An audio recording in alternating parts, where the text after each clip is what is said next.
How's it going, guys? My name is Zach with the Movie Castle, and today we're going to be taking a look at Monsters. This is Season 2, Episode 10, and this one's entitled The Mandrake Root. And yes, sadly, nothing to do with Luther Mandrake from Darkside, whatever. Anyway, this episode originally aired December 10th, 1989, directed by Brian Thomas Jones, and stars Melba Moore, Frankie Faison, Byron Menz, and Claudia Silver.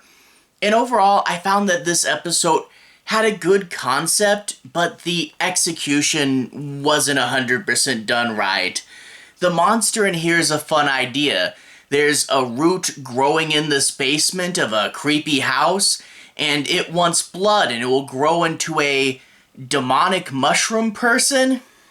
That's wild and far out there, okay. And it's like trying to seduce women to feed it. Okay, it's a little bit like a vampire, but not exactly. It's a cool enough idea, and some of the cinematography in here does get pretty cool and dark.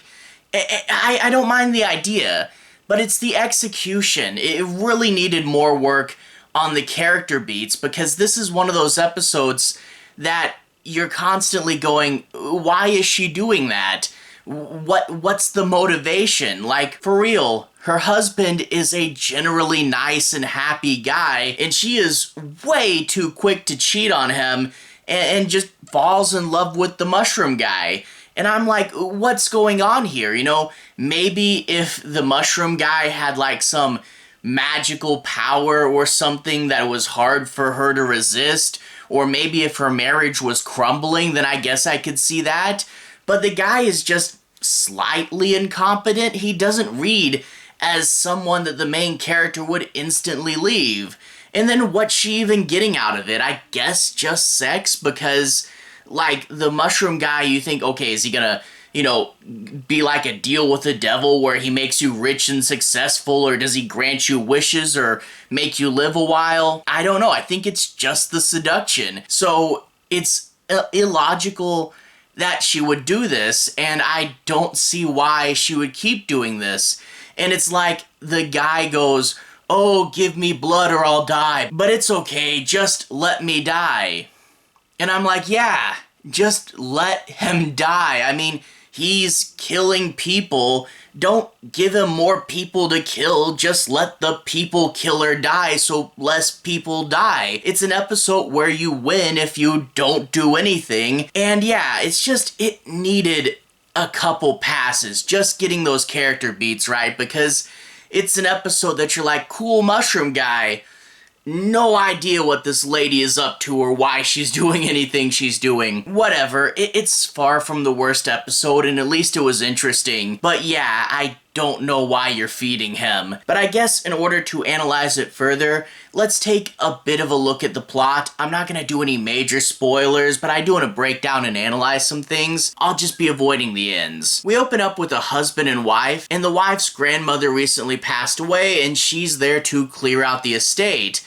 And we do get some expository dialogue early in this episode, especially when she's alone. It feels quite expository, but we find out that the grandfather disappeared, and the family thinks he ran off with another woman, and the grandmother just stayed in this one house her whole life. Well, then we also get to meet Jack, the husband of the main lady, and Jack is likable and charming. He's the best character in the episode, and they do this bit where he's like, how many cups of coffee do I have in the morning, or something like that, and she's like, oh, you just go eat breakfast at a restaurant. So they make it a little bit like he can't take care of himself on his own, but he is far from super incompetent, just a little bit of a dork, and honestly, he seems cool.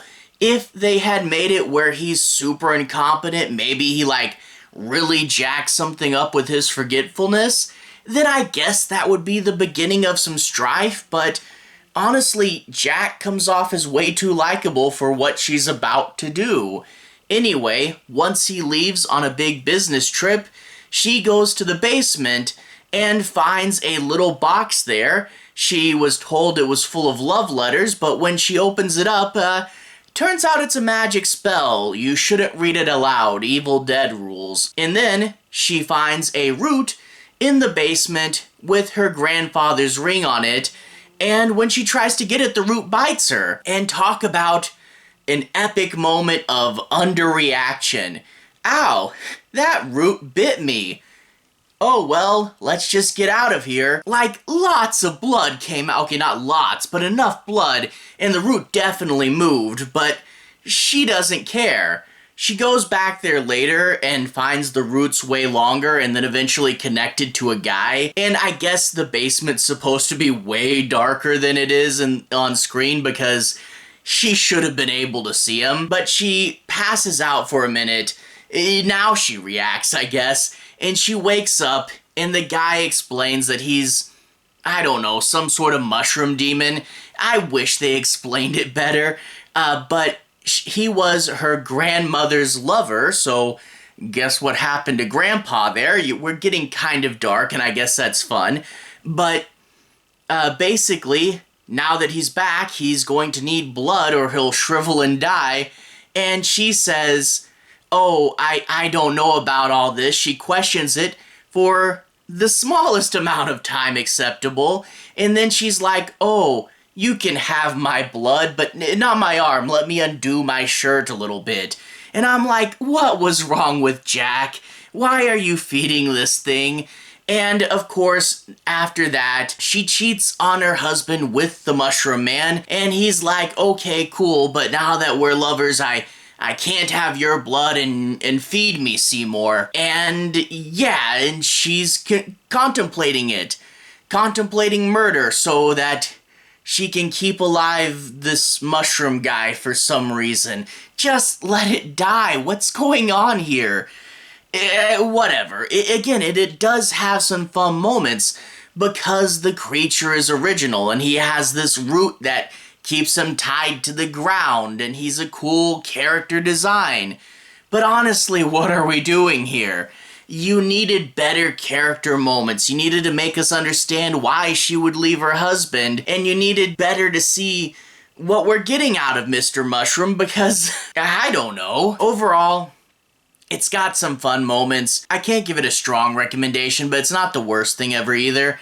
Overall, yeah, it's an okay B-side. Anyway, to everyone who's watched so far, thank you for watching. To everyone who's liked and subscribed, thank you. You really are helping the channel out. I'll leave a relevant playlist on the bottom. This should be my Monsters playlist. If you guys want to see me talk about more episodes, you should be able to find them there. Anyway, have a good day. I'll see you guys again very, very soon. Relevant playlist on the bottom. Have a good day now.